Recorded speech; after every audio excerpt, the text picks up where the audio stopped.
দুদক আল্লাহ মাহবুদ জানে নিজে স্টার্ট তো নিতেই পারে না, ধাক্কায় ধাক্কায় স্টার্ট হয় না। আর বড় জিনিস দেখলেই দুদক চুপসে যায়। একজন আইজিপি মহোদয়, উনার যদি এত সম্পদ হয়, পরে বৈধ অবৈধের প্রশ্ন, উনার 34 বছরের লাইফে উনার বেতন সহ হওয়ার কথা 1,74,00,000, প্রায় 1.25 কোটি। কিন্তু 1.25 কোটি তো উনার বেতন টেতন মিলে আর উনার মেয়ে আর বউ মিলে মাশাল্লাহ প্রায় কয়েকশো কোটি।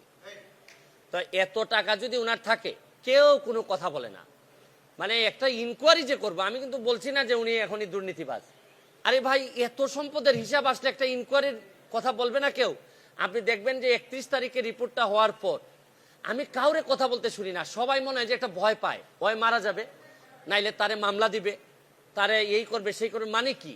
এটা বঙ্গবন্ধুর বাংলাদেশ, স্বাধীন বাংলাদেশ। এখানে তো বঙ্গবন্ধু কন্যা স্পষ্ট বলছেন যে দুর্নীতি প্রশ্রয় দেওয়া হবে না। তাইলে এরকম একজন আইজিপির এত সম্পদের হিসাব আসছে, কেউ কোনো কথা বলবে না। আর দুদক আল্লাহ মাহবুদ জানে নিজে স্টার্ট তো নিতেই পারে না, ধাক্কায় ধাক্কায় স্টার্ট হয় না। দুদক কি এটা? আমি তো অনেকদিন ওয়েট করছি এটা। আমি তখন আমেরিকাতে যখন আমি রিপোর্টটা দেখছি, তো দুদক এটা বলবে না, ইনকোয়ারি করবে না? আরে ভাই, একটা কাজ তো করো, এতগুলা বেতন নিতেছো, খালি এই যে কাজী আর ওই যে সাব রেজিস্ট্রারের মামলা করার জন্য দুদক আসে নাই তো। আর বড় জিনিস দেখলেই দুদক চুপসে যায়। আর আইজিপি মহোদয় এত সম্পদ বানাইলে হয় কি জানেন? কোন জায়গায় অশনি সংকেতটা, কোন জায়গায় অশনি সংকেত হচ্ছে কি, তাহলে যারা পরবর্তী আইজিপি মহোদয় যারা আছেন, পরবর্তীতে যারা আসবেন, তারা হয়তো ভাবতেছেন যে মডেল ক্যারেক্টার আমাদের কে হবে।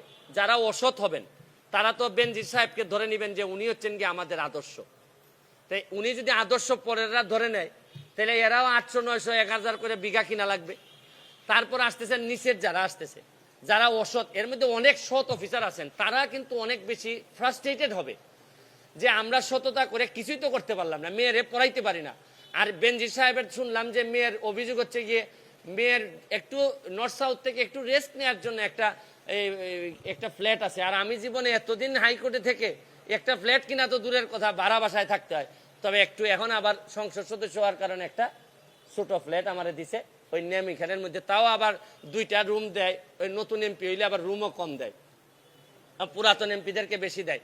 তো এখন এগুলা যদি চলতে থাকে, আর আরেকটা জিনিস দেখেন, মরার উপর খরার গা, এমপি হওয়ার কারণে আমার 2টা উপজেলা চালাইতে হয়, 2টা থানার যিনি ওসিরা আছেন তাদেরকে আমি কোন বিবেকে বলি যে ভাই তোমরা 2 নম্বরই করো না? এরা যদি বলে আপনি আমার চাকরি দিচ্ছেন, যারা আমার অফিসার তারা দেখছেন কি মাল বানাইতেছে, আর আপনি আমার এইসব করলে চলবে? তা আমি এদের কি কন্ট্রোল করব কিভাবে? আবার এসপি সাহেব যদি বলে যে একটা ফোন কাইটা দেয়, আমি কি করব? কারণ যে সম্পদের হিসাব দিচ্ছে তাতে এক ব্যারিস্টার সুমন এমপি না মানলে কি হয়? তাই এইসব চিন্তা করে দেখলাম যে এত লোকের সাথে কথা বলার চেয়ে একটা অ্যাপ্লিকেশন দুদকে দিয়ে আসি। আর দুদক যদি মনে করে না এত বড় জিনিসের বিরুদ্ধে যাওয়া যাবে না, তাহলে তো আমার মহামান্য সুপ্রিম কোর্ট তো আছেই, এইসব জায়গায় নক করব। আমার কথা হচ্ছে যে ভাই কতটুকু করতে পারবো জানি না, তবে চোখ রেখে বলতে পারবো যে আমি চেষ্টা করে গেছি।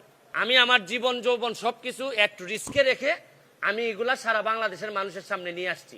বিচার তো কয়েক প্রকার হয়, একটা হচ্ছে গিয়ে হয়তো কাঠগড়ায় দাঁড়ায় না, কিন্তু মানুষের বিবেকে মানুষের বিবেচনায় তো একটা বিচার হয়। তো আপাতত না হয় এগুলা চলতে থাকুক, কেউ না কেউ এইসব জিনিস, এই শুনেন পতাকাটা তো কেউ না কেউ টেনে নিয়ে যায়। হয়তো পতাকার দাম কতটুকু থাকবে আমি জানি না, কিন্তু তাও তো ধরেন একটা মামলা, আপনি জানেন যে কিসের মামলাটা আমি সুরাহা করতে পারছি, হচ্ছে গিয়ে আপনার শেরাটনের মামলা, সালাম মুর্শিদির মামলা। তারপরে সালামের মামলা পারি না, এটা সুপ্রিম কোর্টে গিয়ে এটা আবার করে দিচ্ছেন।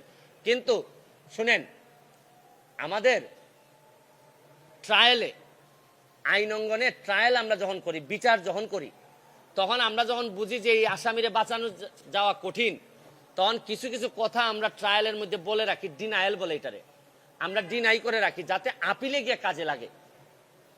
তা আমি যেগুলা করে যাচ্ছি এগুলা ডিনায়াল দিয়ে যাচ্ছি। হয়তো আমি এদেরকে ধরতে পারি নাই, ডিনায়াল দিয়ে যাচ্ছি। আমার একটা বিশ্বাস, আপিল মানে হচ্ছে গিয়ে নেক্সট জেনারেশন, কোনো না কোনো একদিন আসবে।